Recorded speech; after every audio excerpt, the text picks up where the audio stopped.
Magandhya, formerly when I lived a home life, I enjoyed myself, provided and endowed with the 5 chords of sensual pleasure, with forms cognizable by the eye, with sounds cognizable by the ear, with odors cognizable by the nose, with flavors cognizable by the tongue, with tangibles cognizable by the body that are wished for, desired, agreeable and likable, connected with sensual desire and provocative of lust.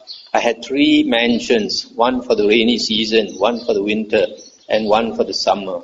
I lived in the rains mansion for the 4 months of the rainy season, enjoying myself with musicians who were all female, and I did not go down to the lower palace. I'll stop here for a moment.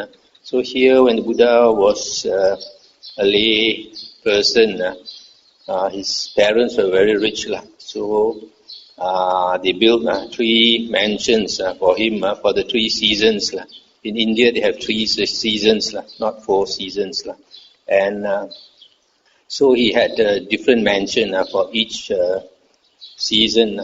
So during the rainy season, he just stayed in the rains mansion for 4 months, surrounded by all female musicians, and probably enjoying sensual pleasures.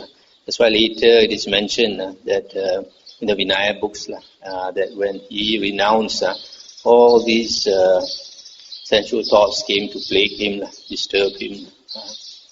So he's not the only one. In the Vinaya books and the suttas, we find Anuruddha and Yasa, his disciples, were also like him. They each had 3 mansions for the 3 seasons. On a later occasion, having understood as they actually are, the origin, the disappearance, gratification, danger, and escape in the case of sensual pleasures, I abandon craving for sensual pleasures. I remove fever for sensual pleasures, and I abide without thirst, with the mind inwardly at peace. I see other beings who are not free from lust for sensual pleasures, being devoured by craving for sensual pleasures, burning with fever for sensual pleasures, indulging in sensual pleasures, and I do not envy them, nor do I delight therein. Why is that? Because there is Magandhya, a delight apart from sensual pleasures, apart from unwholesome states, which surpasses divine bliss. Since I take delight in that, I do not envy what is inferior, nor do I delight therein. So here, because Magandhya does not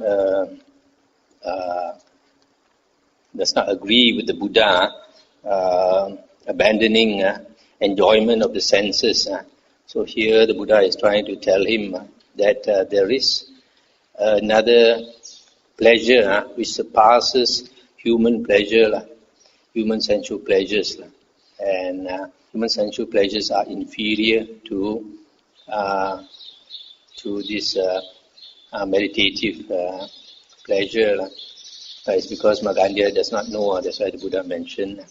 Suppose Magandhya, a householder or a householder's son, was rich with great wealth and property, and being provided and endowed with the 5 chords of sensual pleasure, he might enjoy himself with forms cognizable by the eye, with sounds cognizable by the ear, with odors cognizable by the nose, with flavors cognizable by the tongue, with tangibles cognizable by the body that are wished for, desired, agreeable and likable, connected with sensual desire and provocative of lust. Having conducted himself well in body, speech and mind, on the dissolution of the body after death, he might reappear in a happy destination, in the heavenly world, in the retinue of the gods of the 33, and there, surrounded by a group of nymphs in the Nandana grove, he would enjoy himself, provided and endowed with the 5 chords of divine sensual pleasure. Suppose he saw a householder or a householder's son enjoying himself, provided and endowed with the 5 chords of human sensual pleasure. What do you think, Magandhya? Would that young god, surrounded by the group of nymphs in the Nandana grove, enjoying himself, provided and endowed with the 5 chords of divine sensual pleasure, would he envy the householder or the householder's son for the 5 chords of human sensual pleasure, or would he return to human sensual pleasures? No, Master Gotama. Why not? Because heavenly sensual pleasures are more excellent and sublime than human sensual pleasures. So too, Magandhya, Formerly, when I lived a home life, I enjoyed myself, provided and endowed with the 5 chords of sensual pleasure, with forms cognizable by the eye, with tangibles cognizable by the body that I wish for, desired, agreeable and likable, connected with sensual desire, and provocative of lust. On a later occasion, having understood as they actually are, the gratification, danger, escape in the case of sensual pleasures, I abandon craving for sensual pleasures, I remove fever for sensual pleasures, and I abide without thirst, with the mind inwardly at peace. I see other beings who are not free from lust for sensual pleasures, being devoured by craving for sensual pleasures, burning with fever for sensual pleasures, indulging in sensual pleasures, and I do not envy them, nor do I delight therein. Why is that? Because there is, Magandhya, a delight apart from sensual pleasures, apart from unwholesome states, which surpasses divine bliss. Since I take delight in that, I do not envy what is inferior, nor do I delight therein. Sorry for a moment. So here, the Buddha is trying to explain to Magandhya that the reason why he encouraged people to abandon craving for sensual pleasures, because there is a higher pleasure, and this higher pleasure even surpasses divine bliss, that means heavenly bliss, heavenly pleasures, also cannot compare to this pleasure that the Buddha has experienced. Suppose, Magandhya, there was a leper with sores and blisters on his limbs, being devoured by worms, scratching the scabs of the openings of his wounds with his nails, cauterizing his body with a burning charcoal pit. Then his friends and companions, this one I wouldn't say a burning charcoal pit, probably a burning charcoal. Then his friends and companions, his kinsmen and relatives, would bring a physician to treat him. The physician would make medicine for him, and by means of that medicine, the man would be cured of his leprosy and would become well and happy, independent, master of himself, able to go where he likes. Then he might see another leper with sores and blisters on his limbs, being devoured by worms, scratching the scabs of the openings of his wounds with his nails, cauterizing his body with a burning charcoal. What do you think, Magandhya? Would that man envy that leper for his burning charcoal or his use of medicine? No, Master Gautama. Why is that? Because when there is sickness, medicine has to be made. And when there is no sickness, medicine does not have to be made. So too, Magandhya, formerly when I lived the home life, etc., etc., since I take delight in that, I do not envy what is inferior, nor do I delight therein.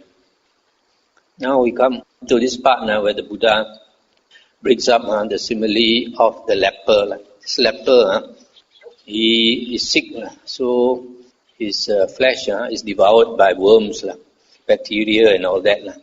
And he's very itchy all over, so he has to scratch his body because he's so itchy. Uses his nails to scratch his body. And that is not enough to ease that itch. The itch goes right to the bones. So what he has to do is he has to bring a burning charcoal and burn the flesh wherever it is itchy. He just cannot stand it. He has to use the charcoal to burn it. Then only he can get some satisfaction. But this fellow, luckily, he's healed by the physician. Then when he sees another leper doing the same thing, the Buddha says, would he envy that leper? It's not possible that he will envy the leper. Now he's healthy, he's no more plagued by that itch.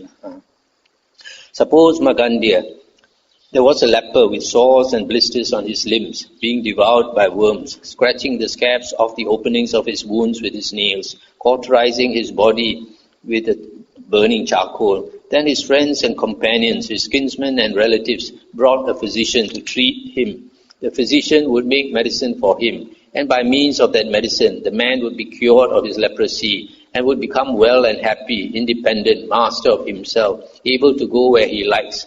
Then 2 strong men would seize him by both arms and drag him towards a burning charcoal pit. What do you think, Magandhya? Would that man twist his body this way and that? Yes, Master Gautama. Why is that? Because that fire is indeed painful to touch, hot and scorching. What do you think, Magandhya? Is it only now that the fire is painful to touch, hot and scorching, or previously too was that fire painful to touch, hot and scorching? Master Gotama, that fire is now painful to touch, hot and scorching, and previously too, that fire was painful to touch, hot and scorching. For when that man was a leper with sores and blisters on his limbs, being devoured by worms, scratching the scabs off the openings of his wounds with his nails, his faculties were impaired. Thus, though the fire was actually painful to touch, he mistakenly perceived it as pleasant. So too Magandhya, in the past, sensual pleasures were painful to touch, hot and scorching. In the future, sensual pleasures will be painful to touch, hot and scorching. And now, at present, sensual pleasures are painful to touch, hot and scorching. But these beings who are not free from lust for sensual pleasures, who are devoured by craving for sensual pleasures, who burn with fever for sensual pleasures, have faculties that are impaired. Thus, though sensual pleasures are actually painful to touch, they acquire a mistaken perception of them as pleasant. I'll stop here for a moment. So here the Buddha is saying that sensual pleasures are actually painful, but when we don't see the Dhamma and we don't understand, we think sensual pleasures are very pleasant, just like the leper, because he is sick, his limbs are devoured by these worms, and he is so itchy that he has to scratch and scratch until the blood comes out, and then the pus turns to pus, and that is not enough. He has to burn himself with the ember, the charcoal, to ease that itch. But when he is cured, if you want to burn him with the charcoal, he would not want, right? So the Buddha says the fire is the same, but why? When he was sick, he wanted that burning charcoal to burn his flesh, but when he's well, he doesn't want. So it's because of his mistaken, mistakenly. His faculties were impaired, and he mistakenly perceived it as pleasant.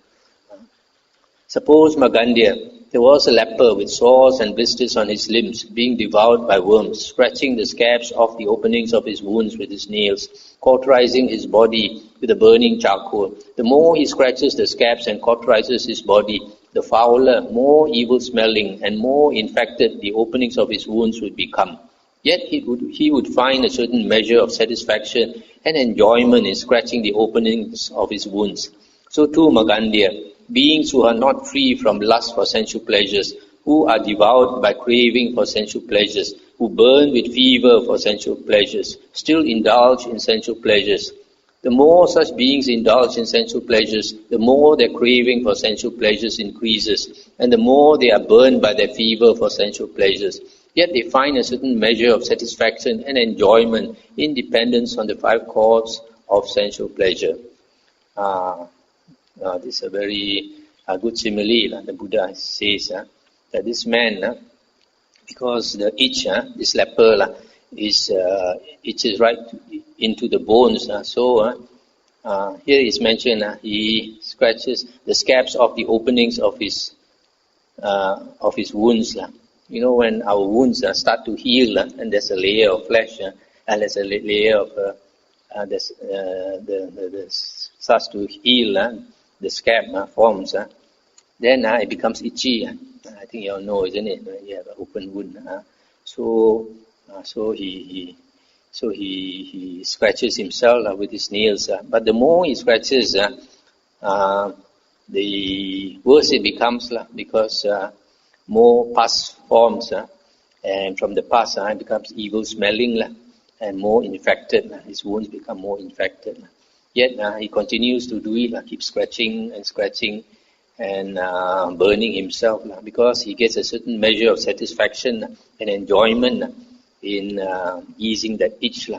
So in the same way, the Buddha says, beings who are not free from lust for sensual pleasures, what in Malay we call gatal, itchy. So we want to indulge in sensual pleasures, but the more we indulge in sensual pleasures, the more the craving for sensual pleasures increases. the fever for sensual pleasures increases. So the Buddha says sensual pleasures cannot be satisfied. There are certain things like sensual pleasures, liquor, sleep. The more we indulge in it, the more we want. Can never be satisfied. So the Buddha explains this to educate Magandhya, to make him see that sensual desire is a sickness, because he was scolding the Buddha for telling people to abandon enjoyment of the senses. So here the Buddha is trying to educate him that actually indulging in sensual pleasures is a sickness. Just we have to ease our itch. What do you think, Magandhya? Have you ever seen or heard of a king or a king's minister enjoying himself, provided and endowed with the 5 cords of sensual pleasure, who without abandoning craving for sensual pleasures, without removing fever for sensual pleasures, was able to abide free from thirst, with the mind inwardly at peace, or who is able or who will be able to so abide? No, Master Gotama. Good Magandhya, I too have never heard or seen of a king or a king's minister enjoying himself, provided and endowed with the 5 cords of sensual pleasure, who without abandoning craving for sensual pleasures, without removing fever for sensual pleasures, was able to abide free from thirst, with the mind inwardly at peace, or who is able or who will be able to so abide. On the contrary, Magandhya, those recluses or Brahmins who abided or abide or will abide free from thirst, with the mind inwardly at peace, all do so after having understood as they actually are the origin, disappearance, gratification, danger, and escape in the case of sensual pleasures. And it is after abandoning craving for sensual pleasures and removing fever for sensual pleasures that they abided or abide or will abide free from thirst, with the mind inwardly at peace. Stop here for a moment. So here the Buddha says that there is no person without abandoning the enjoyment of sensual pleasures can abide free from thirst, with the mind inwardly at peace. Free from thirst, because this tanha is a kind of thirst, translated as craving. If we crave for something, our mind cannot be peaceful. It's like we are sick, like a drug addict. We cannot get his drug. He just cannot sit still. His mind is not at peace. But if a person can abide free from thirst, then his mind is at peace, and then he's happy. He doesn't need anything. So a person with craving is a person who suffers. If you crave for something, you cannot satisfy that thirst, then you suffer, just like the drug addict. So the Buddha says, the spiritual path to abide free from thirst, with the mind inwardly at peace, we have to let go of sensual pleasures. This later books like the Mahayana, Vimalakirti Sutra, they say something that is contradictory. They say this layman Vimalakirti, without abandoning sensual pleasures, he can socialize, be an ordinary layman, and yet he can achieve a higher state than the Arahants, like Sariputta. This is just not possible. Then at that point, the Blessed One uttered this exclamation: the greatest of all gains is health. Nibbana is the greatest bliss. The Eightfold Path is the best of paths, for it leads safely to the deathless. When this was said, the wanderer Magandhya said to the Blessed One, "It is wonderful, Master Gotama. It is marvelous how well that has been expressed by Master Gotama."